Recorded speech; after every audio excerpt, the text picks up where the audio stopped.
BBA, BCA, BCom Computers, 100% placement guarantee. I create Degree College, Kukatpalli, Hyderabad. నమస్తే రమగారు. నమస్తే జయ. ఏదన్నా ఒక 4-5 ఎపిసోడ్లు వచ్చేలాగా ఒక స్టోరీ ఏదన్నా చెప్తారండి? ఒకరోజు రాజు చెప్దామా? వన్ డే కింగ్, ఇవి ఇలాంటి కథలు మనకు చాలా తెలుసు. అవునవును. ఇదేంటంటే అరేబియన్ నైట్స్ నుంచి వచ్చింది కదా. ఓకే. ఖలీఫా కథలు అని చెప్పుకున్నాం కదా మనం. ఖలీఫా కథ. అవును. ఆ ఖలీఫా కథల్లోనే ఇది కూడా ఒకటి అనమాట. ఈయన పేరేంటి, హారూన్ అల్ రషీద్. ఈయన ఖలీఫా ఉన్న రోజుల్లో ఒక అబూ అల్ హసన్ అని ఒక కుర్రాడు, హసన్ అని, వీడు ఒక బ్రహ్మచారి ఊళ్ళో ఉండేవాడు, వివాహం కాల.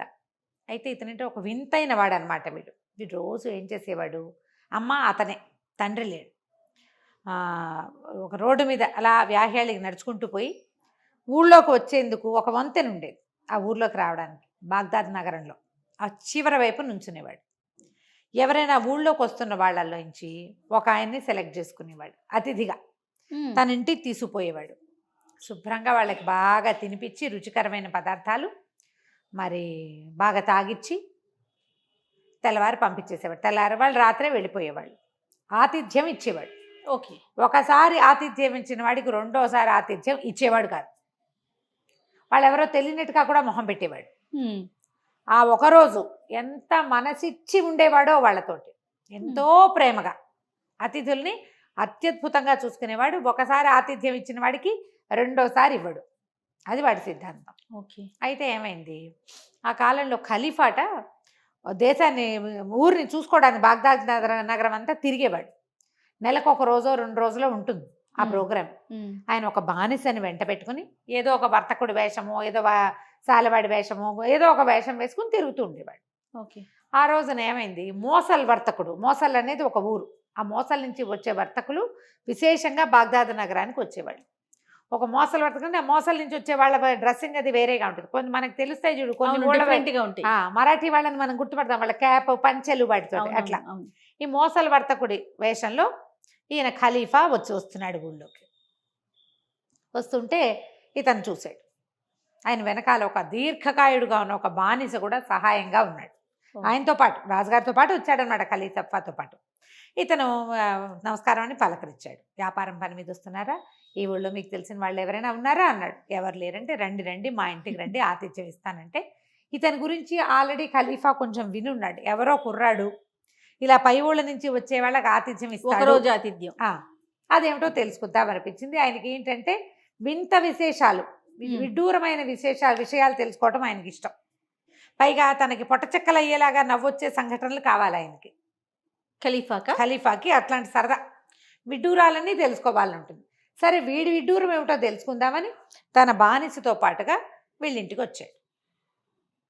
వస్తే అడిగాడు, నువ్వు ఎందుకు ఇట్లా ఆతిథ్యం ఇస్తావు? మరి ఒకరోజు చేసిన వాళ్ళకి రెండో రోజు చేయనండి అన్నాడు. మీరు ఇవాళే నా అతిథి, రేపు మీరెవరో నేనెవరో నాకు తెలుసు అని చెప్పినా నేను ఒప్పుకోను. ఖలీఫా ఆశ్చర్యపడి, అదేమిటి, నువ్వు ఒకరోజు భోజనం పెట్టావు, తాగిచ్చావు, మాకు ఏదో మత్తు పదార్థం తాగాం, నువ్వు నేను స్నేహితులంగా. అవునండి, షార్ట్ ఫ్రెండ్షిప్, అదే నాకు ఇష్టం. ఎందుకు చెప్పు అని ఖలీఫా చాలా అతన్ని బలవంతం చేస్తే చెప్పాడు. ఏం చెప్పాడంటే, మా నాన్న చాలా సంపాదించాడండి, మనం ఈ పుట్టిన ముందుకు ప్రతిరోజు ఒక అతిథికి భోజనం పెట్టాలి, అది మా నియమం. ప్రతిరోజు ఎవరో ఒకళ్ళకి. నాకు బోళ్ళంత మంది స్నేహితులు ఉండేవాళ్ళు. అయితే మా నాన్న చాలా ఆస్తి ఇచ్చి మరణించాడు, నేను ఒక్కడనే పిల్లాన్ని. మరేమోను బోళ్ళంత ఆస్తి ఉంది కదా అని కొంత సగం ఆస్తిని నేను వస్తు రూపంలోకి మార్చేశాను. పెద్ద ఇల్లు, ఇంట్లోకి సామాన్లు అన్నీ కొన్నా, ఇల్లంతా గ్రాండ్గా అలంకరించా. మిగిలిన డబ్బులన్నీ నేను డబ్బులుగా ఉంచుకుని స్నేహితులతో చాలా జల్సాలు చేశాను. చాలా సరదాగా రోజు కొత్త చోట్లకి వాళ్ళని తీసుకెళ్ళా, కొత్త ఆహార పదార్థాలు పెట్టించి అక్రమంగా నా డబ్బంతా అయిపోయింది.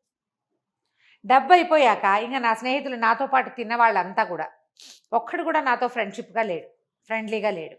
నేను కనపడితే నా ఆతిథ్యం తీసుకోవడానికి కూడా వాళ్ళు నేను డబ్బు అడుగుతానేమోనని పారిపోవటం మొదలుపెట్టారు. చాలాసార్లు ఇలా అయ్యిందండి. నాకు అర్థమైంది, స్నేహాలు ఏవి సరైనవి కాదు. చిన్నప్పటి నుంచి నాతో స్నేహితులుగా ఉండి నేను పెట్టింది తిని, నేను ఎక్కడికి పిలిస్తే అక్కడికి వచ్చి ఎంజాయ్ చేసిన వాళ్ళు ఎవ్వరూ నా స్నేహాన్ని నిలబెట్టుకోలేం. అందుకని ఈ సుదీర్ఘ స్నేహాల కంటే షార్ట్ ఫ్రెండ్షిప్స్, చిన్న స్నేహాలు మంచిదని నాకు అర్థమైంది. ఆ తర్వాత ఏదో వ్యాపారం చిన్నది చేసుకుంటున్నాను అనుకోండి, నా వ్యాపారం నేను చేసుకుంటున్నా, పెద్దది కాదు, డబ్బంతా పోగొట్టుకున్నా కదా, అందుకని నాకు ఆతిథ్యం ఇవ్వడం నా నియమం. మనకి ఇలాంటి కథలు చాలా కనపడతాయి. అవునవును. రోజు ఆతిథ్యం ఇస్తారు వాళ్ళు. అందుకని నేనేం చేస్తా, ఇక్కడ నుంచుని ఈ వర్తకులు వ్యాపారాలకి పై ఊరు వాళ్ళు వచ్చారు, వాళ్ళని పట్టుకెళ్తా, తోచినంతలో శుభ్రంగా పెడతా భోజనం. వాళ్ళు ఏదైనా మత్తు పదార్థం, వాళ్ళకి ఏ పానీయం ఇష్టమైతే ఆ పానీయం తాగిస్తా. బాగుంది. వాళ్ళ దారిని వాళ్ళు వెళ్ళిపోతారు. నేను మళ్ళీ వాళ్ళతో ఫ్రెండ్షిప్ చేయను. నాకు ఈ షార్ట్ టర్మ్ ఫ్రెండ్షిప్పే నాకు చాలా నచ్చింది.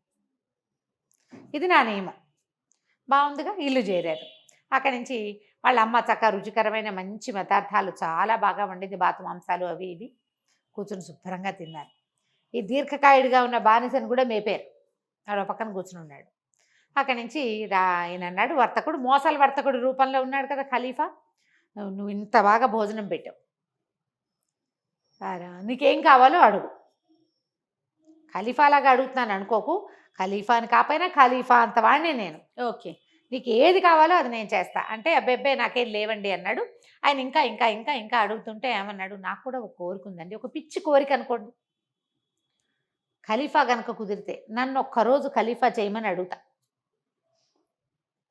అప్పుడు ఏం చేస్తానంటే, ఇప్పుడు ఈ మొత్తం బాగ్దాద్ నగరాన్ని 4 భాగాలుగా విభజించారు. 4 భాగాలకి 4 అధిపతులు ఉంటారు, నగరాధిపతులు. 4 ముక్కలు చేశారు. ఒక్కో ముక్కకి ఒక నగరాధిపతి ఉంటాడు. మా ప్రాంతానికి వచ్చే నగరాధిపతి పరమ దుర్మార్గుడు. నగరాధిపతులు మంచి వాళ్ళు అయితేనే నగరం బాగుంటుంది. వీడు ఏం చేస్తాడంటే, జనాల తాలూకు లూప్ హోల్స్ పట్టుకుంటాడు, వాళ్ళని బెదిరించి డబ్బు గుంచుతాడు. వీళ్ళ దగ్గర ఒక పేడిమూతివాడు ఒకడు, ఇంకోడు, 2 ఉన్నారు. వీళ్ళు ముగ్గురు కలిసి మర్యాదస్తులైన ఆడవాళ్ల విషయాలు బయట పెడతారు, వాళ్ళని బ్లాక్మెయిల్ చేస్తారు, ఇబ్బంది పెడుతున్నారు. ఓకే, మతాన్ని సీరియస్గా ఫాలో అయ్యే వాళ్ళని బాధ పెడతారు. నాకు గనక అవకాశం దొరికి నేను ఒక్కరోజు రాజు అయ్యానా, మా ఇంటికి నాకేం రూపాయి ఎక్కర్లా, రాజు అవ్వాలంతే. అయితే వీళ్ళ ముగ్గురిని కొరతే ఇస్తా, వాళ్ళ శవాల్ని కందకంలోకి ఈడిపిస్తా, అలా చేయాలనుంది నాకు. నేను రాజునైపోతే వీళ్ళంతు తెలుస్తా అని పక్కపక్క నవ్వాడు. నవ్వి, మీరు భలేవారు, నేను ఏదో చెప్పా, ఇంకా నయం, ఈ పిచ్చి ప్రేలాపన ఎవరికి చెప్పకండి అన్నాడు. అన్నాక ఇద్దరు కలిసి కూర్చుని ద్రాక్షారసం తాగటం మొదలుపెట్టారు. తాగుతుంటే ఏం చెప్పాడంటే, మీరు కనుక మెలకొచ్చి వెళ్దామనిపిస్తే వెళ్ళిపోండి బయటికి, మీ దారిని మీరు. వాకిలి తలుపు వేయటం మాత్రం మర్చిపోబోకండి, తలుపేసేసి వెళ్ళిపోండి, మీ బానిసని తీసుకుని మీ దారిని మీరు అన్నాడు. బానిస కనిపెట్టు కూర్చున్నాడు. ఖలీఫా తాగుతున్నారు, ఈ అబూ హసన్ కూడా తాగటం మొదలుపెట్టాడు. ఇద్దరు కలిసి తాగుతుంటే ఈయన ఏం చేశాడు, మధ్యలో అతను చూడకుండా అతని పానీయంలో ఒక మత్తు పదార్థం కలిపేశారు ఖలీఫా. హసన్ కాస్త ఆ పానీయం తాగేసి ఒళ్ళెరక్కుండా పడిపోయాడు. తల్లి లోపల జనానాలో ఉంటుంది, ఆవిడ ఇట్లా బయటికి రాదు కదా, ఈ ముందు రూముల్లో ఉన్నారు వీళ్ళు. అక్కడి నుంచి బానిసని ఖలీఫా ఏమన్నాడంటే, వీడిని భుజాన వేసుకో, తీసుకుపోదాం, ఈ ఇల్లు గుర్తుపెట్టుకో, నువ్వు మళ్ళీ నా ఆజ్ఞ చొప్పున ఇక్కడికి రావాల్సి ఉంటుంది అని చెప్పి భుజాన వేసుకుని వాకిలి తలుపు వేయకుండా వెళ్ళిపోయారు. వాళ్ళ అమ్మ ఏమనుకుందంటే, పిల్లాడు తెగదాగేసి వాళ్ళతో కలిసి పోయాడు, తలుపు వేయకుండా పోయాడు అనుకుంది.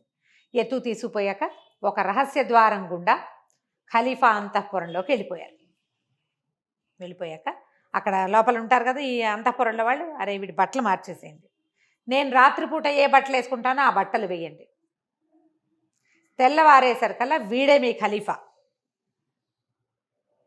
వాడు నేను ఖలీఫా కానేమోనని అనిపించకూడదు, వాడికి నాకేమేమి సేవలు చేస్తారో, నాతో ఎలా ఉంటారో అలాగే ఉండాలి, వాడి ఆజ్ఞకి భిన్నంగా ఎవరు ప్రవర్తించినా నా కొడుకైనా సరే ఉరి ఇస్తా, ఖలీఫా డిట్టో డిట్టో. ఓకే, బాగుంది అని చేయమన్నాడు. చేయమనేసరికి సరే ఒప్పుకున్నారు. మొత్తం బట్టలన్నీ మార్చేశారు, సమస్తమైనవి. జనానాలో ఒక 5-6 అంతఃపుర దాసులు ఉంటారు, అందరూ చుట్టూతా కూర్చుని ఉన్నారు. అతను నిద్ర లేచేశారు కల్లా సరే అంతా ఫుల్ సెటప్ చేసేసారు, వాడి చెప్పులతో సహా మార్చి పారేశారు. పొద్దున్నే ఆయన వేసుకోవడానికి చెప్పులు కూడా అక్కడ పెట్టారు. ఈయన ఏం చేశాడు, పక్కన అంతఃపురంలో పక్కన ఇంకొక తెరల అవతల ఇంకో పడక ఏర్పాటు చేయించుకుని ఆయన అక్కడ పడుకున్నాడు. తెల్లవారుజామునే పావుతొక్క వైద్యప్పుడు ప్రార్థన చేస్తారు.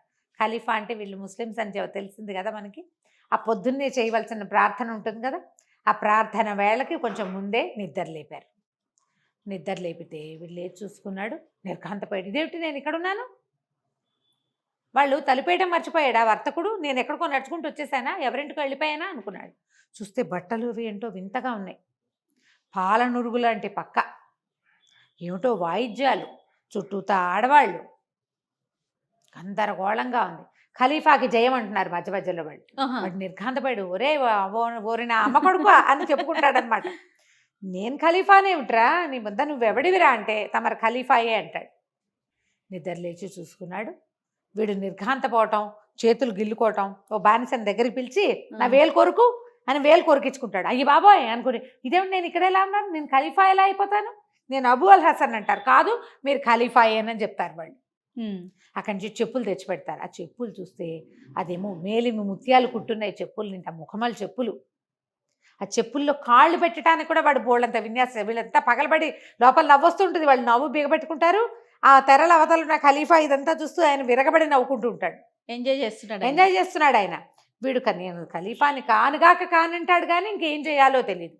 అక్కడి నుంచి జఫరు మస్రూఫో ఏదో తమాషా పేరు, మసూర్, వాళ్ళిద్దరు సార్. జఫర్ అని ఆయనేమో ఖలీఫా తాలూకు మంత్రి, మసూర్ ఏమో ఆయన కత్తి పుచ్చుకునే అంగరక్షక దళం మొదటివాడనమాట. ఆ కత్తి పుచ్చుకుంటాడు. వాళ్ళు కూడా వచ్చేస్తారు, సంగీతాలు పాడుతూ ఉంటారు. అంతా గందరగోళంగా నిద్ర లేపుతారు. ప్రార్థన సమయం అయిపోతుంది. ఎవరైనా పొద్దున్నే లేచి ప్రార్థన చేయవలసిందే. అవును. సరే లేవదీస్తారు, శుభ్రంగా స్నానం చేయిస్తారు. మంచి ఆ బట్టలు చూస్తే ఖలీఫా బట్టలు తెలిసిపోతున్నాయి, నువ్వు ప్రత్యేకమైన బట్టలు, చీనాంబరాలు. సరే బట్టలు వేసుకుంటాడు. ఖలీఫా ఎలా అయిపోయాను నేను, అబూ అల్ హసన్ నుంచి ఆ వర్తకుడు తలిపేయటం మర్చిపోతే నేను ఎక్కడికో నడిచి వచ్చి స్వర్గంలోకి వచ్చేసాను అనుకుంటాడు. ఇతను ఏం చేశాడో మనం వచ్చే భాగంలో తెలుసుకుందాం. భలే ఇంట్రెస్టింగ్గా ఉందండి. బాగుంటుంది. నమస్తే రమగారు. నమస్తే రమగారు, మనము ఒకరోజు రాజు ఈ సిరీస్లో ఉన్నాం. ఖలీఫా కథలు. ఖలీఫా కథలు. అబూ హసన్ అతన్ని ఖలీఫాని చేశారు. సరే స్నానం చేశాడు, ప్రార్థన చేసుకున్నాడు. అతని అనుమానాలు అతనికి, ఇదేమిటి నేను ఇలా ఎందుకున్నాను అనిపిస్తుంది, ఖలీఫానేమో అనిపిస్తుంది, నేను ఖలీఫానేమిటి అని కూడా అనుకుంటాడు. చేతి వేలు చూస్తే ఇవి నావే, కానీ బట్టలు ఖలీఫా. ఇదంతా వీళ్ళెవరో ఉన్నారు ఇక్కడ, ఏమిటో గందరగోళం. అక్కడి నుంచి ఏం చేశాడు, సరే దివానికి వేళైంది అని పిలిచారు. ఈ మస్రూర్ ఒకతను, జఫర్ మంత్రి, మస్రూర్ ఏమో ఈయన అంగరక్ష దళానికి అధిపతి. రాజుగారి కత్తి పుచ్చుకుంటాడు. ఎవరు ఏమిటి అంటే చెప్పాడు, మీరు ఏమంటారు హారూన్ అల్ రషీద్, మీరు 5వ తరానికి చెందిన రాజు, మాకు దేవుడు. నేనేమో మీ కత్తి పుచ్చుకునేందుకు అవకాశం వచ్చినటువంటి ఒక బానిసని, నేను మీ కత్తి నేను పుచ్చుకుంటాను. మస్రూరు బాగా ఫేమస్, ఊళ్ళో అందరికీ తెలుసు, రాజుగారి కత్తి పుచ్చుకుని నడిచేవాడు. అతను తన ముందు నుంచోవటం ఏమిటనేది వీడికి ఆశ్చర్యంగానే ఉంది, కానీ ఇంకా చేయగలిగేది ఏముంది. సరే ఖలీఫానే అనుకున్నాడు. ఏవో రకరకాల పదార్థాలు పెట్టారు, అన్నీ తిన్నాడు. దీవానికి వేళైందన్నారు, వెళ్ళాలి. తీసుకుపోయారు.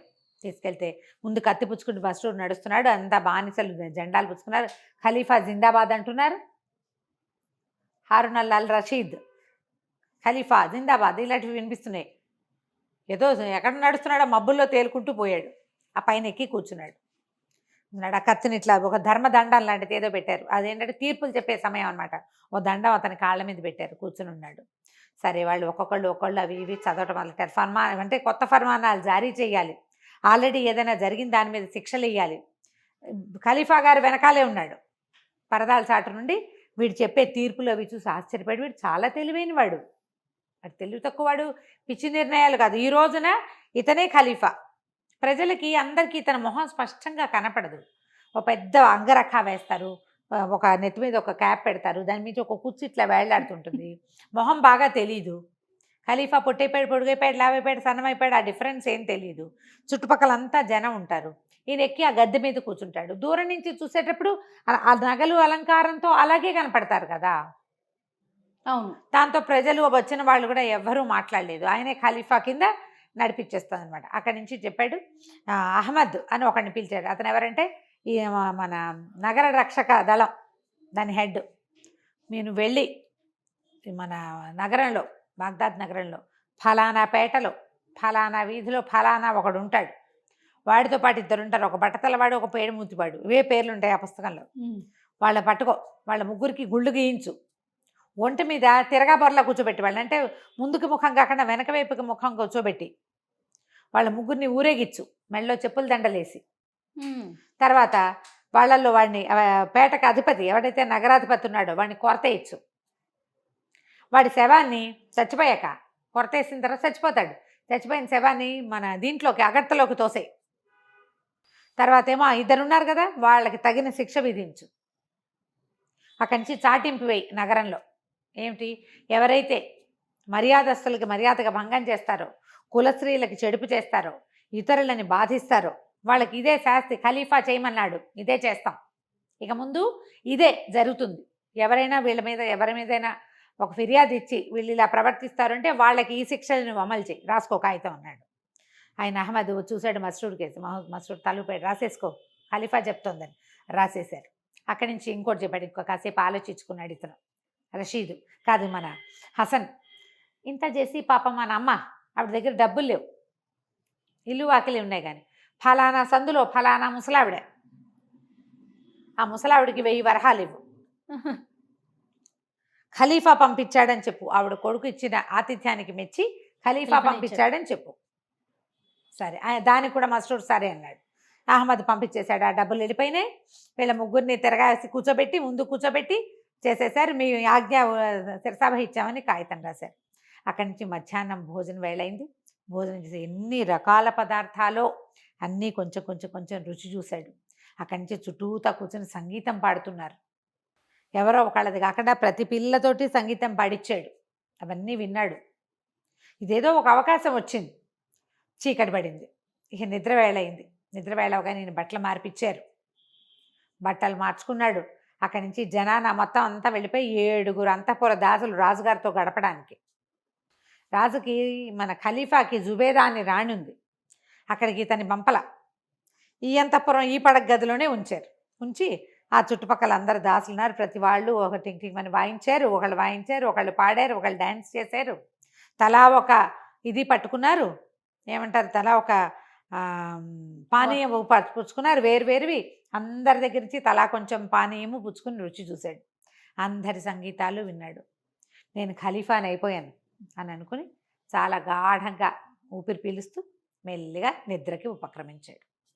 ఎప్పుడైతే నిద్రపోయాడో ఈ పదార్థాలు అన్నీ ఇతనికి పానీయాలు ఇచ్చారుగా, అందులో ఒక పానీయంలో మత్తుమందు కలిపేశారు. తాగేసి పడుకున్నాడు. అర్ధరాత్రి అవగానే ఖలీఫా మళ్ళీ ఉత్తర్వులు ఇచ్చారు, వీడి బట్టలు మార్చేయండి. వీడిని తీసిపోయి ఒక భారీ కాయుడైన బానిస ఎత్తుకొచ్చాడు కదా, అరే తీసిపోయి ఆడ పడుకోబెట్టు, వాళ్ళ ఇంట్లో పడుకోబెట్టేసి రమ్మన్నాడు. వీడేం చేశాడు, అర్ధరాత్రి వెళ్ళి వాళ్ళ ఇంట్లో పడుకోబెట్టేసి వచ్చేసాడు. వచ్చేసరికల్లా ఇతనికి తెల్లవారింది. నిద్ర లేచాడు. పొద్దున్న ఎవరు నిద్ర లేపట్లేదు, సంగీతం లేదు, బట్టలు తన పాత గుడ్డలు, తన పాత మంచం, పాత పరుపు, ఇంట్లో బూజులు వెళ్ళాడుకుంటూ పిచ్చి ఇల్లు. లేదు చూసేసరికల్లా ఎవరక్కడ అన్నాడు. గన్నా, నాకు పానీయం అందేశారు. గన్నా లేదు, పొన్నా లేదు, అక్కడ నిర్ఘాంతపోయాడు. నేను ఖలీఫాని అన్నాడు. వాళ్ళ అమ్మ వచ్చింది లోపలికి. ఎక్కడికి పోయి వచ్చి పడుకున్నావురా రాత్రి అంటుంది. నేను ఎక్కడికి పోవటం ఏంటి, నేను ఖలీఫా అల్ రషీద్ని చెప్తున్నాడు. ఆ పేరు హారూన్ అల్ రషీద్, నేను ఖలీఫా అని అన్నాడు. అనగానే అమ్మ నువ్వు నీ దుంపదగా అవేం వాగుడురా, ఎవరైనా వింటే పరుగు పోతుంది, జైల్లో పడిపోతావు, పిచ్చివాగుడు బాకంటేస్తే ఎవతే ముసల్దానా నువ్వు అంటాడు వాళ్ళ అమ్మని. ఎవరు ఏమిటి అంటే ఎంతసేపు నేను ఖలీఫాని అంటాడు. వాళ్ళమ్మ ఒరే తాగేసావా, ఏం తాగేవురా, ఇలాంటి పిచ్చివాగుళ్ళు బాగుతున్నావు, చుట్టుపక్కల వాళ్ళు ఎవరైనా నేనే రాజును, నేనే ఖలీఫాని అన్న మాటలు విన్నారంటే రాజభట్లకు చెప్తే మెత్తగా తంతారా, నిన్ను పిచ్చాసుపత్రిలో పడేస్తారా అంటే నువ్వే పిచ్చిదానివి. నిన్న రోజంతా నేను ఖలీఫాగా ఉన్నా, నేను ఫలానా ఆజ్ఞలు వేశానంటే అవును రోయ్, మన నగరాధిపతి ఉన్నాడు కదా ఈ పక్కన, మన పక్క నగరాన్ని చేసేవాడు, వాడిని వాడి 2 సేవకుల్ని గుళ్ళు కొరిగిచ్చారు, చెప్పులు దండేసి ఒంటి మీద వెనక్కి తిరిగి కూర్చోబెట్టి ఊరేగిచ్చారు, వాడిని కొరతేశారట. వీళ్ళిద్దరికి 400 కొరడా దెబ్బలు వేయమన్నాడు ఈయన. మొదట 400 కొరడా దెబ్బలు తగిలి చచ్చి పడున్నారు. వాళ్ళిద్దరు చచ్చలేదు, చచ్చేలాగా ఉన్నారు. వాడేమో చచ్చిపోయాడు. అనగానే నిర్ఘాంతపెట్టి అదేంటి నేను వేసిన శిక్ష, అది నే కదా ఆ శిక్ష వేసింది, నువ్వేటివేట్రా నీ బొంద తాగి పడుకున్నావు నువ్వు అంటుంది వాళ్ళమ్మ. కాదు నేనే వేశానంటాడు. అంతలో గుర్తొచ్చింది, ఖలీఫా అంటే గుర్తొచ్చింది. నిన్న ఖలీఫా పంపించమన్నారని 1000 నాణాలు ఇచ్చారంటే హాత్తేరిక నేనే నీకు పంపించాలి, అయితే నువ్వెవరితో ముసల్దానివి, ఖలీఫాకి ఎలా తెలుసు, నువ్వు మా అమ్మవి కాబట్టి, నేను ఖలీఫాగా ఉన్నాను కాబట్టి నేను పంపించాను. ఆవిడ నిర్ఘాంతిపోయింది. ఏం చేయాలో అర్థం కాదు. వీడి పిచ్చికిపోతున్నాడు. నా పాదరక్షలు ఏమంటాడు, నా బట్టలు ఏమంటాడు, ఈ పిచ్చిగుడ్డలు ఏమిటంటాడు, ఈ మంచం ఏమిటంటాడు. ఆవిడికి లాభం లేదు అని చెప్పి కేకలు పెట్టి నా పిల్లాడికి వీడి మాటలు వింటే ఎవరైనా వీడిని జైల్లో వేయిస్తారు, వీడికి పిచ్చని మనమే చెప్పామనుకో సరిపోతుందని కేకలు పెట్టి చుట్టుపక్కల అసలు దాన్ని కొట్టాడు కూడా వాడు. నేను ఖలీఫాని అంతేనండి చెంపలు వాయిట్ చేశాడు. కేకలు పెట్టి నా పిల్లాడికి పిచ్చకపోయింది అంతే. వారా వీరా అందరు చేరే నీకేమొచ్చిందిరా మాయరోగం మీ అమ్మని కొట్టడం ఏమిట్రా, ఎంతో బాగా చూసుకుంది పాపం, తాగేసి పడుకుని ఇలా పిచ్చి ప్రాలపన వెళ్తున్నావు అంటే ఆ శిక్షలు వేసింది ఖలీఫా వేసిన శిక్షలు నేనే వేశానంటే ఒప్పుకుంటారా? పైగా ఖలీఫాని దేవుడి బిడ్డగా భావిస్తారు వాళ్ళు, భగవంతుడి తాలూకు ఏమన్నా దూత అంశగా భావిస్తారు. అక్కడి నుంచి కొత్తగా నగరాధిపతిగా వచ్చిన వాడు 2-3 పిచ్చి డాక్టర్లను పిచ్చి కుదిర్చే డాక్టర్లను వెంబడి పెట్టుకొచ్చారు. లోపలికి వచ్చారు. వాడు ఎన్నిసార్లు ప్రశ్నించినా నేనే ఖలీఫాని, నేను ఉంగరం పెట్టుకున్నాను, నేను గాజులు వేసుకున్నాను, నేను చెప్పులు వేసుకున్నాను అంటాడు. వాళ్ళు అన్నారు వాళ్ళు ఏం చేశారంటే తీసుకుపోయి వీళ్ళకు ఆ ఊళ్ళో ఒక పిచ్చాసుపత్రి అయితే చిత్తభ్రమ కలిగిన వాళ్ళని వేసేది, అందులో తీసుకుపోయి పిచ్చెక్కినట్టు చావగొట్టు వదిలిపెట్టారు. అయ్యయ్యో, కొడితే కానీ వాడు మత్తు దిగదే మరి. కొట్ట నీళ్ళు పోయా, కాస్త ఒళ్ళారాక మళ్ళీ 4 దెబ్బలు కొట్టా, మళ్ళీ నీళ్ళు పోయా పిచ్చి తగ్గించడానికి. విపరీతంగా దెబ్బలు తిన్నాడు. ఒక రోజంతా అక్కడ ఉన్నాక 2 రోజులకు వాడికి అనిపించింది నాకు కళ వచ్చింది బహుశా. కానీ కళ వచ్చింది సరే, కళ్ళలో నేను పెట్టిన ఆజ్ఞ ఎట్లా కరెక్ట్ అయింది, నేను ఇచ్చిన ఆజ్ఞ ఎట్లా 1000 నాణేలు మా ఇంటికి వచ్చినాయి, కానీ మిగిలిందంతా కళ్ళలాగానే ఉంది. సరే మెల్లిగా మనసు కుదుర్చుకున్నాడు. ముసల్దే మా అమ్మ, నేను హారూన్ అల్ రషీద్ని కాదు, అబూ అల్ హసన్ని అంతే అని మెల్లిగా కుదుర్చుకున్నాడు. సరే వాళ్ళ అమ్మకి చెప్పారు మీ వాడికి కొంచెం పిచ్చి కుదిరిందని. వాళ్ళ అమ్మ పోయి కొడుకు దగ్గరికి వెళ్ళి నేరా నాయన అంటే, అమ్మ నన్ను క్షమించవే, ఏమిటో నాకు అలా కళ్ళు వచ్చింది అంతేను, సరే పద ఇంటికి వెళ్ళిపోదాం అన్నాడు.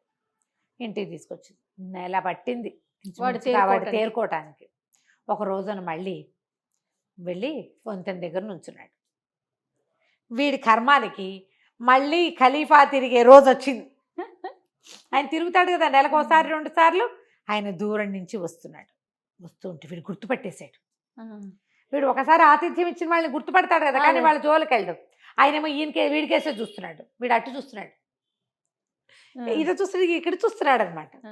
అయితే తెముడా బాగున్నావా అని పలకరించాడు. ఆయన సంతోషంగా పలకరించాడు. పలకరించిన నాకు తెలియదు అన్నాడు. అదేమిటి నాకు ఆతిథ్యం ఇచ్చితివి, మరి నీకు మనసులో కోరిక కూడా నాకు చెప్పావు కదా ఖలీఫా కావాలనుకుంటున్నానని. అనగానే విడిపోయింది. అమ్మా వీడొచ్చిన రోజే నాకు ఇలా అయింది. అర్థమైంది. తను తలుపేయకుండా వెళ్ళిపోయాడు. నేను ఎక్కడికో వెళ్ళిపోయా, వాకిలి తలుపేయలా, నేను ఎక్కడికో నడిచి వెళ్ళిపోయా, నాకేదో జరిగింది, వీళ్ళ వల్లే జరిగింది అని ఇంకా నేను ఆతిథ్యం ఇవ్వనన్నాడు. ఆయన బతిమలాడాడు ఖలీఫా. బతిమలాడి పదే అడిగాడు, కాదు నీ ఆతిథ్యం నాకెంతో నచ్చింది, నీతో స్నేహం నాకెంతో నచ్చింది, నేను చాలా సంతోషించాను మీ ఇంట్లో, తీసుకెళ్ళున్నానంటే నేను నిన్ను తీసుకెళ్ళిన తర్వాత నా పరిస్థితి ఏమైందో తెలుసా, నేను ఎందుకు అనుకున్నానో తెలీదు, నేను ఖలీఫా అయిపోయాను అనుకున్నాను, నా పిచ్చి పోగొట్టడానికి నన్ను ఎన్ని దెబ్బలు కొట్టారో తెలుసా అని చొక్కా అయితే చూపిస్తే ఖలీఫాకి చాలా కష్టం వేసి కంట్లో ఆయన అన్నిటికీ నవ్వు వస్తుంది, ఆయనకి దుఃఖం వచ్చింది. అయ్యో నేను చేసిన పని వల్ల వీడు ఇన్ని దెబ్బలు తిన్నాడే వృధాగా, నాకు అంత సంతోషాన్ని ఆనందాన్ని ఇచ్చాడు. పైగా వాడు చేసిన దివాన్లో ఆ రోజు చేసిన అన్ని ఫర్మానాలు చాలా మంచివి, వీడు తెలివైన వాడు, వీడికి ఈ పరిస్థితి రాకూడదు. చాలా బాధేసింది. బతిమిలాడాడు, నన్ను తీసుకెళ్ళవా మీ ఇంటికి తీసుకెళ్ళవా అని బతిమిలాడితే తన అలవాటుకి భిన్నంగా తన వ్రతాన్ని వదిలిపెట్టుకుని ఆ మోసల వర్తకుడి వేషంలో ఉన్న ఖలీఫాని మళ్ళీ తన ఇంటికి తీసుకుపోయాడు.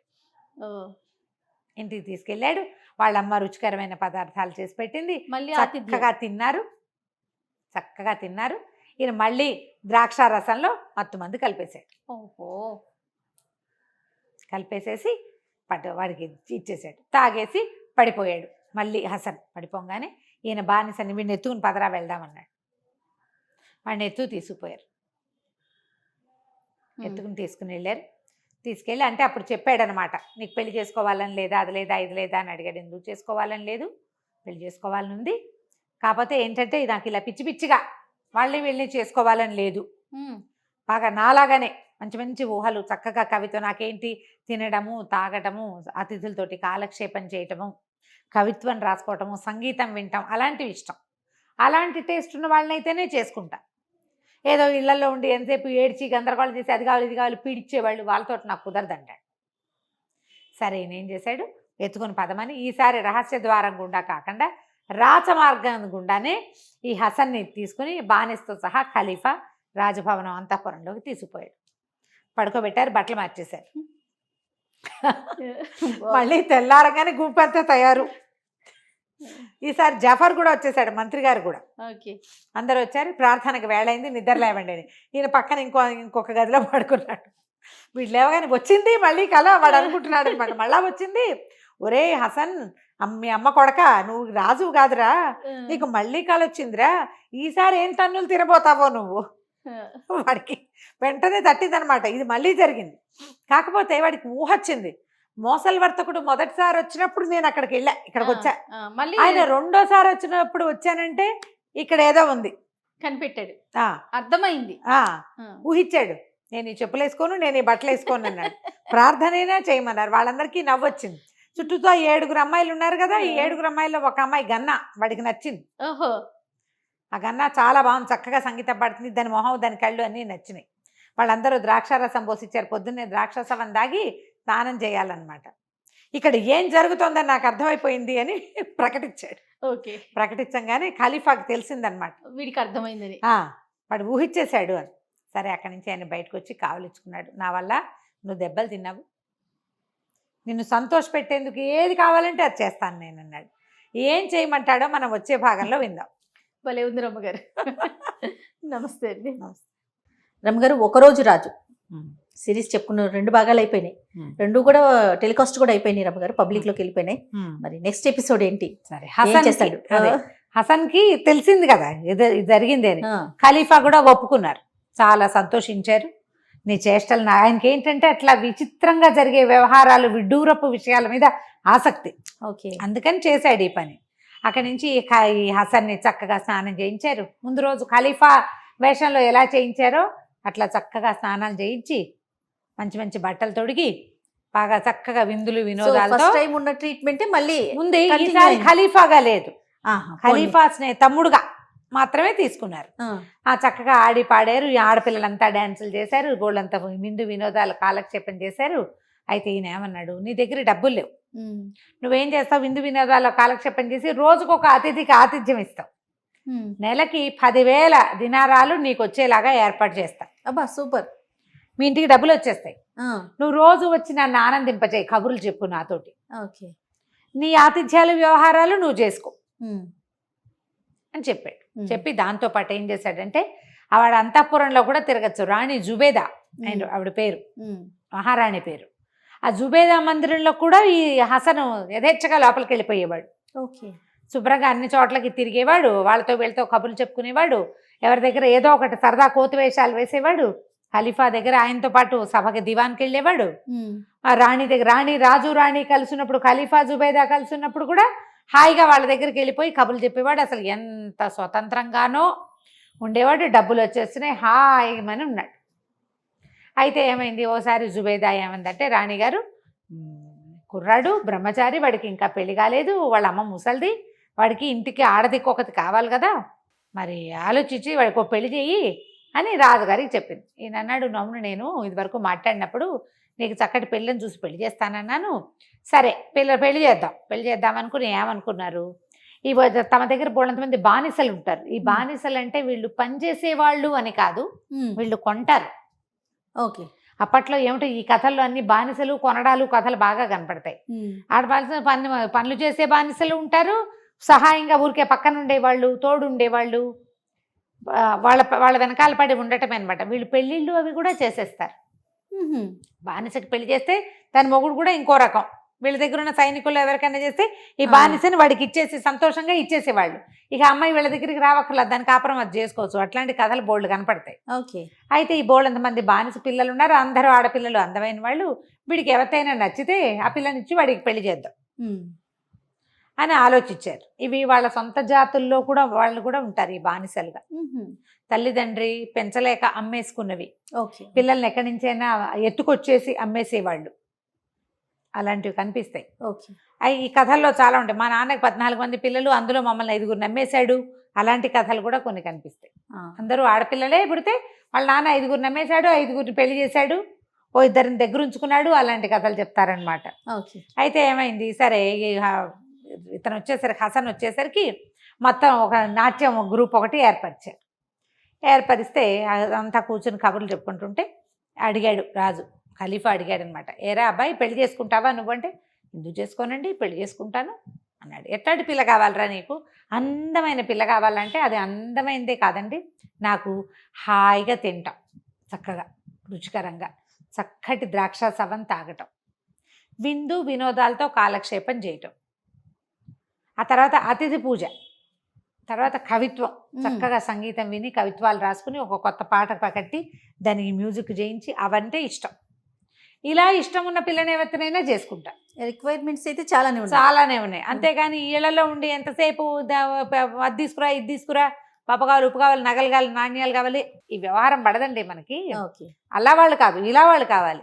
ఇద్దరు సరదాగా కాలక్షేపం చేసే వాళ్ళు కావాలి. ఉన్నదాంతోటే ఉంటాం. అదేదో కావాలి ఇదేదో కావాలి అనకూడదు. పిల్లలు కావాలి వెంటనే పిల్లలకి అంటూ ఉండాలి, అది కూడా పనికిరాదు. ఓహో, ఒక మన జాతిలో పుట్టినవాడు ఎన్నిసార్లు నమాజ్ చేయాలో అన్నిసార్లు నమాజ్ చేసుకోవాలి, అది నియమం. అతిథిని పూజించాలి, అది నియమం. దానం చేయాలి, నియమం. ఆ 3 నియమాలు తప్పకుండా ఇలా సరదాగా ఉండాలి అనేసరికల్లా సరే ఈయన అన్నాడు, ఈ పిల్లల్లో ఎవరినైనా ఒక పిల్లని చేసుకుంటావా, అలాంటి పిల్ల ఎవరైనా ఉందా జుబేదా అని అడిగాడు. లేకేమి 5-6 ఉన్నారని ఒక 5-6 పిలిచింది పేర్లు పెట్టి, గన్నా జన్నా బొన్నా అలా పిలిచింది. వరుసగా ఒక 5 ఆడపిల్లలు వచ్చారు. వీళ్ళు 5 సంగీతం వచ్చు, కవిత్వం వచ్చు, బుద్ధిమంతులు, చక్కగా నమాజ్ చేసుకుంటారు అని చెప్పేసరికి అలా ఆ 5 ఆ గన్నా ఒకటి ఉంది, వీటికి ఇష్టం అమ్మాయి అంటే. ఆ పిల్ల బాగుంటుంది కానీ ఆ పేరు చెప్పలా. గన్నా కావాలని అడిగితే ఖలీఫా ఆయనకి ఎప్పుడు తిక్క తీరుతుందో తెలీదు, ఎందుకు వచ్చింది. అయితే ఆయన ఏమన్నాడు, సరే ఒక్కొక్క పిల్లకేసి చూసి ఇది బాగుందా ఇది బాగుందా ఇది బాగుందా అని అడిగాడు. ఆ గన్నాన్ని చూసేటప్పుడు వీడి మొహం వెలిగింది. ఆయనకి పట్టుకున్నాడు. భార్యాభర్త ఇద్దరు గమనించారు. ఏమే గన్నా వీడిని పెళ్లి చేసుకుంటే మీరు ఇస్తామంటే ఇవ్వండి అని చెప్పింది. సరే బాగానే రాణిగారు సంతోషించింది. అయితే పిల్లాడు మీవాడు, పిల్ల మాది, నువ్వు నేను ఎంకలమయ్యా అని చాలా సంతోషం. వాళ్ళకి అట్లాంటి సరదా అనమాట. అదేలే. ఆవిడ దగ్గర ఉండే ఆంతరంగిక సేవకురాళ్లలో ఈ అమ్మాయి ఉంది. ఖలీఫా దగ్గర పొద్దునే ఉదయకాల సేవకి వెళ్తుంది, తర్వాత ఈవిడ దగ్గర ఉంటుంది. సరే అక్కడి నుంచి ఆనందం పట్టలేక చక్కగా ఈ పిల్లని పెళ్లి చేసుకో అని చెప్పేసి అప్పటికప్పుడు ఎవరినో పిలిపించి ఏదో చదివిస్తారు కదా, చదివించి మొత్తానికి పెళ్ళి అయింది అనిపించారు. అక్కడి నుంచి ప్రతి నెల 10,000 దినారాలు వాళ్ళ ఇంటికి వెళ్ళిపోతాయి. బాగుంది. ఈ డబ్బులు పుచ్చుకుని చక్కగా ఆ పూట ఇచ్చిన పెళ్లిలో ఇచ్చిన బహుమతులన్నీ పుచ్చుకుని 2-3 రోజులు అక్కడే స్వీట్లు హాట్లు తింటూ మందిరంలోనే కాలక్షేపం చేసి ఖలీఫా భవనంలోనే తర్వాత వాళ్ళ ఇంటికి పోయారు. ఇక ఏముంది, డబ్బులు వస్తున్నాయి, వండుకుంటారు, తింటారు, తాగుతారు, తిరుగుతారు, డాన్సులు గీన్సులు చేసుకుంటారు, వచ్చిన వాళ్ళకు వండి పెడతారు. రోజులు గడిచిపోతున్నాయి, ఆనందంగా కాలక్షేపం చేస్తున్నారు, ఎంజాయ్ చేస్తున్నారు. క్రమంగా ఏమైందంటే అలా మొదట్లో ఈ సరదాలు ఉంటాయి. తర్వాత ఏమవుతుంది, కొంచెం మొనాటనీ మొదలవుతుంది. ఖలీఫాకి ఏవో వేరే ఇబ్బందులు వచ్చినాయి. ఆయన వీళ్ళ సంగతి మర్చిపోయాడు. వీళ్ళకి వచ్చిన డబ్బులే తప్పిస్తే రావాల్సిన డబ్బులు రావడం ఆగిపోయింది. డబ్బులు రాలా, ఏదో ఉన్నవే మనవే అట్లా వాడుకుంటూ ఉండేవాళ్ళు. కొంతకాలానికి డబ్బులు అయిపోయినాయి. అయ్యో, అయిపోయేసరికల్లా ఇక ఏదో కాలక్షేపం చేసేవాళ్ళు, ఎట్లా కొట్లా ఉన్నవి మనవేవో పాతవి అమ్ముకునేవాళ్ళు. క్రమంగా ఏమీ అమ్మడానికి మిగల, మొగుడు పెళ్ళాం ఇద్దరే మిగిలారు. అబు అలీ హసన్ ఏదో వాడి పేరు, హసను, ఆ అమ్మాయి గన్నా. ఒకరోజు సాయంత్రం చెప్పాడు, గన్నా మన దగ్గర డబ్బులన్నీ అయిపోయినాయి, మనకు వేరే దారి ఏం లేదు, వెళ్ళి అడుగుదామా అంది. అడిగితే ఏమంటారో మనకు తెలీదు. ఆయన ఇచ్చిన నాళ్ళు పుచ్చుకోవాలి, మనం ఇవ్వట్లేదు, ఇప్పుడు అడగలేము, ఇంకేముంది మనకి దారి, చచ్చిపోదామంది. అయ్యో రామ, చచ్చిపోదాం అన్నాడు హసనే. ఇంకేముంది దారి ఇప్పుడు, మనకి డబ్బులు వచ్చే దారి లేవు, ఉద్యోగాలు లేవు, వ్యాపారాలు లేవు, వ్యవసాయం లేదు. వాళ్ళు ఇచ్చిన డబ్బులు ఇచ్చినట్టు తినేసాము, తాగేసాము, తిరిగేసేసారు అంతే. మనమేమి కొని పెట్టుకోలేదు. పాస్తులు ఏర్పరిచి పెట్టుకుంటే వాటిని అమ్ముకుంటే డబ్బు వస్తుంది, పొలం అనుకుంటే వ్యవసాయం చేస్తే డబ్బు వస్తుంది, వ్యాపారం మొదలు పెడితే వ్యాపారంలో డబ్బు వస్తుంది. తినేస్తే ఏమొస్తుంది, ఏమి రాదు కదా. మరి ఇంకేం చేద్దాం, చచ్చిపోదామంటే ఈ అమ్మాయి ఏంది, కావాలంటే నువ్వు చచ్చిపో, నేను మాత్రం చచ్చిపోను, నాకు చచ్చిపోవడం అంటే భయం అనేసరికల్లా ఇద్దరు నెత్తి మీద చేతులు పెట్టి కూర్చున్నారు. ఏం చేయాలి. సడన్గా ఒకటి తట్టింది హసన్కి. ఇద్దరం చచ్చిపోదామే అన్నాడు. అనేసరికల్లా నీ కడుపుడక, నీతో పాటు నన్ను కూడా చంపాలని చూస్తున్నావు, నువ్వు పోతే పో, 4 ఏడుపులు ఏడ్చి నేను పోయి మళ్ళీ జనాలలో చేరిపోతా రాజుగారి దగ్గర. నాకు వలసిన పని ఇదివరకు అట్లాంటి పెద్ద పనులు చేయలేను, మొగుడు పోయాడు కాబట్టి ఏదో పని చేసుకుని అక్కడే ఉంటాను అనేసరికి అలా కాదే, నేను చచ్చిపోక్కర్లా, నువ్వు చచ్చిపోక్కర్లా, నీ ఆట నువ్వు ఆడు, నా ఆట నేను ఆడతా, మనకు కావాల్సినవంతా డబ్బులు, మనకు కావాల్సినవి డబ్బులకి ఏమీ లేదు, ఈజీ మెథడ్ నేను చెప్తానని దాని చెవులు కొరికాడు. ఇద్దరు ఆలోచించుకున్నారు, ఇది చాలా బాగుంది. అక్కడి నుంచి ఏం చేసింది, భర్తను పడుకోబెట్టేసింది. మక్కా వైపుకి కాళ్ళు పెట్టి పడుకోబెడతారు, అలాంటిది ఏదో ఒక వాక్యం ఉంది, నాకు గుర్తు రావట్లేదు, కానీ అలాంటిదే. చనిపోయిన వాళ్ళు ఎటు దిక్కు పడుకోబెట్టాలో ఆ దిక్కును పడుకోబెట్టారు. అక్కడి నుంచి చనిపోయిన వాళ్ళ మీద చుట్టడానికి ఒక ప్రత్యేక వస్త్రం ఒకటి ఉంటుందిట, ఆ వస్త్రంలో చుట్టింది వాడిని. చుట్టేసి అక్కడి నుంచి నెత్తి నోరు బాదుకుంటూ రాణి జుబేదా దగ్గరికి వెళ్ళిపోయింది. ఓహో అని ఏడ్చింది. ఆవిడ తెలపోయి, ఎందుకే ఇట అయిపోయావు, ఏమైపోయావే? అది పైగా ఏం చేసింది, కాటుకు పెట్టుకుంటుంది కళ్ళ నిండా, తడి చేయి చేసుకుని కాటుకు నిల్లా లాగేసుకుంది కిందకి. అక్కడి నుంచి చున్నీని పైన నెత్తి మీద కప్పుకుంటుందిగా, అదేమో 2-3 పేలికలు అయ్యేలాగా చింపుకుంది. ఆ కాటికి చార్లు ఇక్కడ కొంచెం పూసుకుంది. చూడంగానే బీభత్సంగా కనపడుతుంది. లబో దిబోమని ఏడవటం మొదలుపెట్టింది. ఇక ఏడుస్తుంటే ఆవిడ నిర్కాంతిపోయింది. అయ్యో చందమామ వంటి పిల్ల ఇలా అయిపోయిందే, కాటికే అంటిపోయింది అనిపించట్లా, ఏడుస్తోంది కదా, గుండెలు బాధేసుకుంటోంది, తెక్కొట్టేసుకుంటోంది. ఏడుస్తుంటే ఏమైందే ఎందుకే ఏడుస్తున్నావు, అంతఃపుర స్త్రీలంతా ఏడ్చారు దాంతోపాటు. ఒకళ్ళు ఏడిస్తే మిగిలిన వాళ్ళు ఏడుస్తారు. ఇన్ని రోజులైంది, ఏడాది అయిపోయింది కాపురానికి వెళ్ళి, ఏమొచ్చిందే, నిన్ను వాడు కొన్నాడా, ఏం చేశాడు, ఎన్ని కొట్టలేదు, చచ్చిపోయాడు అక్కయ్య అని మళ్ళీ ఏడవటం మొదలుపెట్టి. వాడు చచ్చిపోయాడన్న మాట వినంగానే జుబేదా కూడా చతికిలు పడిపోయింది రాణిగారు. అయ్యో ఎంత చక్కటి వాడు, ఎంత సరదా అయిన వాడు, వాడికి ఈ మధ్య కళ్ళబడలేదు అనుకున్నాం, కంటపడకుండానే పోయాడా అని ఆవిడ కూడా ఏడవటం మొదలెట్టింది. మొత్తం జనానాలో ఉన్న వాళ్ళంతా ఏడ్చారు విపరీతంగా, చచ్చేలాగా ఏడ్చి శోకాలు పెట్టి, సరే ఏం చేస్తాం, ఇట్లా అయ్యింది, వాడి దారిని చెయ్యి, ఎట్టాగొట్ట ఆ చుట్టుపక్కల వాళ్ళని పిలిచి, మరేమో తర్వాత ఇది పెట్టు బతుకు, కొంతకాలం పోయాక ఏదో నేను ఇంకొక ఏర్పాటు చేస్తానులే అని చెప్పేసి ఇంత డబ్బు మూట 10,000 వరహాలు నా ఖర్చులోంచి రాయించుకురా అని ఒక దాదిని పంపించింది. వాడు ఆ దాది పోయి ఖజానాలో రాయించుకొచ్చింది. రాణిగారు 10,000 వరహాలు రాయివ్వమంటుందని. 10,000 దినారాలన్నమాట, వరహాలు అనకూడదు, బంగారం మొహరీలు. అవన్నీ సంచులో పోయిస్తే 2 మూటలు పట్టుకొచ్చింది. ఇది ఏడ్చుకుంటూ ఆ కాటికున్న మొహాన్ని ఇంకా కొంచెం బీభత్సంగా పులుకుని నెత్తి నోరు కొట్టుకుంటూ 2 మూటలు చెరో సంకన పిల్లల్ని ఎత్తుకుని ఇంటికి వెళ్ళిపోయింది. జనానాలో అందరూ, అయ్యో దుర్వార్త విన్నాం, ఈ పూట తీపేమి తినద్దు, స్వీట్లు చేయొద్దని చెప్పండి, అందరం స్నానాలు చేద్దాం, మనతో ఉండే పిల్లకి ఎంత కష్టం వచ్చింది అని కాసేపు అక్కడ ఇక్కడ కూర్చుని నిలిచి, రేపొద్దున మనకు కూడా ఇలాగే వస్తామని దుఃఖించి, ఏమంటారు శ్మశాన వైరాగ్యం, ఎవరైనా చచ్చిపోయారని వినగానే మనకు వచ్చేస్తాయి ఊహలు. శ్మశాన వైరాగ్యంతో మొత్తానికి అన్ని రకాలుగా దుఃఖించారు. అది పోయింది. ఇంటికి లేచి పరిగెత్తుకుంటూ లోపలికి వెళ్ళిపోయింది. ఓ హసన్ మొగడా, లేరా నాయనా, ఇదిగో వచ్చేసినాయి డబ్బులు అనగానే, దీంతో సరిపెట్టుకుంటే ఎట్లా, కొంచెం జాగ్రత్తగా వాడుకుందాం, నువ్వు ఓ పని చెయ్యి అని చెప్పి ఈసారి దాన్ని పడుకోబెట్టాడు భార్యని. పడుకోబెట్టి అక్కడి నుంచి ఏ దిక్కుకు శవాన్ని ఏ దిక్కుకు పడుకోబెట్టాలో ఆ దిక్కు వైపుకి తిప్పాడు. తన మీద అది కప్పిన బట్టని మొత్తానికి చుట్టేసేసాడు. ఈ 10,000 వరహాలు తెచ్చిందిగా 2 బ్యాగులు, అవి తీసి లోపల పెట్టి నెత్తి మీద చేతులు పెట్టుకుని ఖలీఫా దగ్గరికి బయలుదేరాడు. ఏం జరిగిందో వచ్చే భాగంలో చూద్దాం. అసలు వాడి తెలివి చూడండి, ఒకళ్ళేమో భర్త దగ్గరికి, ఒకళ్ళేమో భార్య దగ్గరికి. ఎందుకంటే వీళ్ళు ఒక ఇంట్లో ఉండరు, ఆయన మందిరం వేరు, ఆవిడ మందిరం వేరు. చెప్పుకోరా రమ్మగారు కలిసినప్పుడు? ఎప్పుడో చెప్తారు, ఆ లోపల మన పబ్బం గడిచిపోతుంది కదా, మన పబ్బం గడిచిపోతుందిగా. అంతే. ఏం చేశారో చూద్దాం. తప్పకుండా అండి. నమస్తే అండి. నమస్తే. ఒకరోజు రాజు. భలే ఉంది రమ్మగారు. గన్నా చచ్చిపోయింది, ముందు హసన్ చచ్చిపోయాడు, ఇప్పుడు గన్నా చచ్చిపోయింది. వీడు ఏం చేశాడు, భార్యని దక్షిణ దిక్కు వైపు తలకాయ పెట్టి అలా పడుకోబెట్టేసి ఆ బట్టను దానికి చుట్టేసి తీసుకెళ్ళాడు. అక్కడి నుంచి తీసుకెళ్ళాలా, ఇంట్లో ఎవరైనా వచ్చి చూస్తే చచ్చిపోయిందని సాక్ష్యానికి. ఓహోహో, సాక్ష్యం కోసం అక్కడి నుంచి వంటింటికి వెళ్ళి 2-3 ఉల్లిపాయలు ఉంటే ఉల్లిపాయలు కసకస కోసి ఆ రసం వల్ల కళ్ళలోంచి నీళ్లు గారుతుండగా జుట్టు అడ్డదిడ్డంగా పీక్కుని, మెళ్ళ ఉండాల్సిన పూసల పేరుని సగం తెంపేసుకుని, చొక్కా అడ్డదిడ్డంగా లాక్కుని, తర్వాత వాళ్ళ ఆవిడవే కాటిక మరకలు 2 జుబ్బాకి పూసుకుని నానా గందరగోళం చేసి మొత్తానికి ఆడాళ్ళు అయితే ఏడుపు కొట్టు మొహాలు కనపడతాయి, మొగాళ్ళ మొహాలు ఎలా కనపడతాయి. అవును. అక్కడి నుంచి తూలుతూ వెళ్ళిపోయాడు ఖలీఫా దగ్గరికి. ఆయన ఏదో మంచి మాట్లాడుకుంటున్నాడు, చాలా ఇంపార్టెంట్ టాపిక్. వాడు ఇలా లోపల రాగానే హసన్ రారా అని, అదేమిటి అలా ఉన్నావు అన్నాడు. అనగానే ఖలీఫా అని బేరమని ఏడ్చాడు. కాంతపోయాడు, ఏమైపోయింది ఏమైంది ఏమిట్రా నాయన అలా ఎందుకున్నావంటే, ఇక ఏడ్చాడు. ఖలీఫా దివాన్ నుంచి దిగేసేసి పరిగెత్తుకుంటూ వచ్చి వాడిని కావలించుకుని యథాశక్తి వీడు ఏం చేశాడంటే 2 ఉల్లిపాయ ముక్కలు జేబులో కూడా వేసుకొచ్చుకున్నాడు. దాని వాసన రాకుండా సెంటు కొట్టుకున్నాడు. ఆ ఉల్లిపాయని ఇలా అంటుంటే కళ్ళు మండుతున్నాయి. మరి లేకపోతే నీళ్ళు ఎలా వస్తాయి?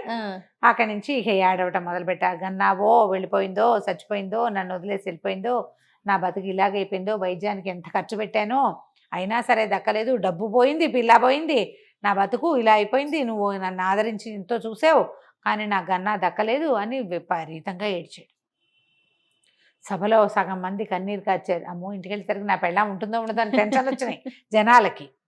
అక్కడి నుంచి ఖలీఫా చాలా దిగులు పడి, అయ్యో ఎంత పని జరిగిందిరా, శుభ్రమైన పిల్ల అట్ట ఎట్టా పోయింది, వైద్యానికి నువ్వు సరిగ్గా చేయలేదా, ముందే చెప్పలేదా, అయ్యో జుబేదా ఎంత బాధపడుతుందో, జుబేదాకి ఎంత ఇష్టమో గన్నా అంటే. పోనీలే నువ్వు బాధపడకు, నేను నీకు ఇంకో పిల్లనిస్తా, ముందు జరగాల్సినవి చూడు, దాని పేరుతోటి దానాలు చేయి, యథాశక్తి భోజనాలు పెట్టు మీ వాళ్ళందరికీ అని చెప్పి, అరే ఎవర్రా 10,000 దినారాలు తెచ్చి వీడికి ఇవ్వండి, వీడితో వెళ్ళండి అన్నాడు. అనేసరికి పీనిగున్న ఇంటికి మన వాళ్ళు ఎందుకు ఖలీఫా అని మళ్ళీ ఏడిచాడు. సరే శవ ఉంది కదా ఆ ఇంటికి పనికిరాదు అనేసరికి ఓ మూట కట్టి 10,000 దినారాలు చేతిలో పెట్టారు. 10,000 మోసుకుంటూ ఇంటికి పోయాడు. ఇద్దరు ఒకళ్ళ దినారాలు ఒకళ్ళ మీద విసురుకుని సంకలు గుద్దుకున్నారు. అమ్మయ్యా కొంతకాలం వరకు మనకి ఏ ప్రాబ్లమూ లేదు. సరే సాయంకాలం అయింది. జుబైదా గారు కోలుకుని సాయంత్రం ఏదో కాస్త తిన్నది. ఖలీఫా గారు ఏమనుకున్నాడు, అయ్యో గన్నా చచ్చిపోయింది, పిల్ల భార్య ఏడుస్తోందేమో, కళ్ళ నీళ్ళు పెట్టుకుంటుంది ఎంత కాదన్న, ఆమెను పరామర్శించొద్దు, ఆవిడ స్నేహితురాలు, ఆ పిల్లంటే ఇష్టం, అది 12 ఏళ్ల పిల్లప్పటి నుంచి మన దగ్గరే ఉంది, దాని సరదా, దాని ఆటలు, దాని పాటలు అవన్నీ గుర్తు చేసుకుంటే, ఆవిడతో కలిసి గుర్తు చేసుకుంటే బాగుంటుంది అని చెప్పి ఈయన ఏం చేశాడు, ఆ రోజు నిజానికి ఆయన వెళ్ళవలసిన రోజు కాదు, వీళ్ళ ప్లాన్ ఏంటంటే ఖలీఫా జుబేదా దగ్గరికి వెళ్ళని రోజే పెట్టుకున్నారు వీళ్ళు, కానీ ఆయన పరామర్శించడానికి వెళ్ళాలనుకున్నాడు. సరే వెళ్ళాడు. వెళ్ళేసరికల్లా నీకు వచ్చిన కష్టం ఇంకెవరికి రాకూడదు జుబేదా అన్నాడు. ఆవిడ కూడా మీకు ఎంత కష్టం వచ్చింది ప్రభు అని అనగా, నాకు వచ్చిన కష్టం ఏమిటి, దీని చెలికెత్తి చచ్చిపోతే నాకెందుకు కష్టం అని ఆయన అనుకున్నాడు. ఆయన చెలికాడు, ఆయనకి స్నేహితుడు, తమ్ముడు అంటాడు, కబుర్లు చెప్తాడు ఆయనకి, మగవాళ్ళ కబుర్లు వేరే కదా, ఆయన నన్ను పరామర్శిస్తాడేమిటని ఇద్దరు మాట్లాడుకున్నారు. చచ్చిపోయింది గన్నా అంటాడు ఆయన, గన్నా చచ్చిపోవటం ఏమిటి, విక్షేపంగా ఉంటే అది వచ్చింది, ఏడ్చింది, ఇంకా అది పెట్టిన కాటిక మరకలు నా సిల్క్ రుమాల మీద అలాగే ఉన్నాయి, రుమాలు ఇచ్చింది రాణి గారు, రుమాలకి గన్నా కాటిక మరకలు ఉన్నాయి, గన్నా చచ్చిపోలేదు, వీడే చచ్చిపోయాడు, హసనే చచ్చిపోయాడు అంటుంది ఆవిడ. హసన్ చచ్చిపోవటం ఏంటి, మధ్యాహ్నం దివానికి వచ్చాడు, కావాలంటే మసరూడిని పిలుచుకురండి రా అని ఈయన అంగరక్షకుడు ఉంటాడు కదా కత్తి పుచ్చుకునేవాడు, వాడిని కేకేస్తారు. వాడు 100% హసన్ బతికే ఉన్నాడు. వాడి వాళ్ళ మధ్యాహ్నం ఖలీఫా దివాన్లో ఉండగా వచ్చి చెప్పెళ్ళాడు, మేము 10,000 ఇచ్చాం అనేసరికి ఒప్పుకోలే, నువ్వంటే నువ్వు మేము చూసింది మేము తప్ప అంటే, అంతఃపురంలో ఉన్న ఆడాళ్ళంతా గన్నా వచ్చింది ఏడ్చింది, మేము కూడా ఏడ్చాము, స్నానాలు చేసాం, తీపి మానేసాం అంటారు వాళ్ళు. 10,000 ఇచ్చి పంపించాను అంటుంది ఆవిడ. వాడు దివాన్లో ఏడ్చాడు, 150 మంది ఉన్నారు, అందరూ చూశారు, మేము 10,000 మేము ఇచ్చి పంపించాం, అసలు ఎవడు చచ్చిపోయాడో చూసి రావాలి. పందెం, ఎంత పందెం కట్టుకున్నారు భార్యాభర్త, ఇంత పందెం అనుకోవాలి, పందెం ఎవరు గెలుస్తారో చూద్దామని మస్రూర్ని పంపించారు. పంపించేసరికల్లా సరే అమ్మో, దూరం నుంచి మస్రూర్ రావటం అంటే అతని గుర్రము, అతనితో పాటు ఒక 4 వస్తారు, మన సైరన్ బండి వచ్చినట్టు. వీళ్ళిద్దరూ డబ్బులు వెరిజిమ్ముకుని కబుర్లు చెప్పుకుంటున్నారు, స్వీట్లు తెచ్చుకుని తినేశారు, కబుర్లు ఆడుకుంటున్నారు, మొగుడు పెళ్ళని ద్రాక్షతార దాక్కుంటూ. ఏమిటో ఏదో శబ్దం వినపడుతోంది అని పైకి పరిగెత్తుకుంటూ వచ్చి చూశాడు. ఇంకేముంది, మస్రూర్ వచ్చేస్తున్నాడు, ఇప్పుడు నువ్వు చచ్చిపోయిన సాక్ష్యం ఉండాలి అని చెప్పి గబగబా సామాన్లు సర్దేశారు. దాని నోట్లో ఆఖరి మైసూర్ పాకును కుక్కి దాన్ని పడుకోబెట్టి చుట్టూతా అమ్మాయి మీద గుడగప్పేశాడు, నెత్తి మీద చేతులు పెట్టుకుని కూర్చుని ఉన్నాడు. మస్రూర్ లోపలికి వచ్చాడు. వచ్చి ఏరా ఇంకా శవాన్ని తీసుకెళ్ళలేదా అన్నాడు. వాళ్ళందరికీ కబురు చేశాను, మస్రూర్ ఇంకా రాలేదు, ఖలీఫా దయవల్లే ఇవన్నీ జరగబోతున్నాయని బేరమని ఏడ్చాడు. మస్రూర్ వాడిని కావలించుకుని ఓదార్చి, నీ పని నువ్వు చేసుకో అని చెప్పి వెనక్కి వెళ్ళాడు. చీకటి పడుతుంది. ఖలీఫా దగ్గరికి పరిగెత్తుకుంటూ పోయాడు. ఖచ్చితంగా గన్నాయే చచ్చిపోయింది, గన్నాయే పోయింది. వాడు ఏడుస్తున్నాడు హసన్. ఇంటికి వెళ్ళొచ్చాను అనేసరికి రాణి ఒప్పుకోలే. నీ సాక్షిని వెళ్ళి చూసొచ్చాడు వాడు, నువ్వు గెలవాలని నీ తరఫునే చెప్తాడు, నీ అంగరక్షకుడు వాడు, నా అంగరక్షకుడు కాదు కదా, నేను నా దాదిని పంపిస్తానని ముసలి దాదిని పంపించింది. దాది పోయి చూసేసరికల్లా ఆవిడ బయట నుంచి కేకలు పెట్టేసరికి ముసలి దాది వచ్చింది. ఇంకేముందని ఈసారి మొగుడు పడుకోబెట్టేసింది, పెళ్ళాం కూర్చుని. దాది లోపలికి వచ్చింది. అయ్యో నా తల్లి అని కావలించుకుని ఏడ్చి ఎంత కష్టం వచ్చిందే. ఆ ఖలీఫాకి మతిపోయింది, ఏమిటో మాట్లాడతాడు, ఇట్లాంటి వాళ్ళు రాజులైపోయారు మా ప్రాణం తీయటానికి, వీళ్ళ నాన్న ఎంత గొప్పవాడు అని పరిపరి విధాలా చచ్చిపోయిన పాత ఖలీఫాని దీవించుకుంటూ పోయింది. గన్నా అక్షరాలా బతికే ఉంది, హసనే చచ్చిపోయాడు. వాడి పీనికి పాచి వాసన వస్తుంది, వాడు ఉల్లిపాయలు పెట్టుకున్నాడు జేబులో. ఈవిడ పోయి వాడిని కావలించుకుని ఏడ్చింది శవాన్ని. వాడి జేబులో ఉన్న పొద్దున కోసిన ఉల్లిపాయలు సాయంత్రానికి ఏ వాసన వస్తాయి, పిచ్చి వాసన వస్తుంది, శవం వాసన వస్తోంది కూడా అనేసరికల్లా ఇద్దరు చెడామడా పొట్టాడుకున్నారు. ఇందులో ఏదో ఉంది మతలబ్, చూద్దాం అనుకున్నారు. రాణి జుబేదా, ఖలీఫా హారూన్ అల్ రషీద్ ఈయన కూడా బయలుదేరాడు. మొత్తం పటాటోపంగా వచ్చేసరికి వీళ్ళకి కొంప మునిగిపోయింది. ఇద్దరు వచ్చేస్తున్నారు. ఇద్దరం చెరో పక్కన పడుకుందామని ఆ బట్ట ఒకటి కప్పేది ఉంది కదా, పర్రమని మధ్యలో చింపి చెరో సగం కప్పుకుని పడుకున్నారు. రాణిగారు రాజుగారు ఇద్దరు లోపలికి రాగానే ఇద్దరు 2 శవాలు ఉన్నాయి. నిర్ఘాంతపోయారు. ఖలీఫా అన్నాడు, ఈ చచ్చిన వాళ్ళు ఎవరు మొదట చచ్చారో తెలియజేస్తే వాళ్ళకి 10,000 ఇస్తానన్నాడు. మొదట చచ్చింది ఎవరో తెలియాలి నాకు అనగానే వీళ్ళు ఎక్సాడ టపీమని ఆ గన్నలే నేనే ముందు చచ్చిపోయాను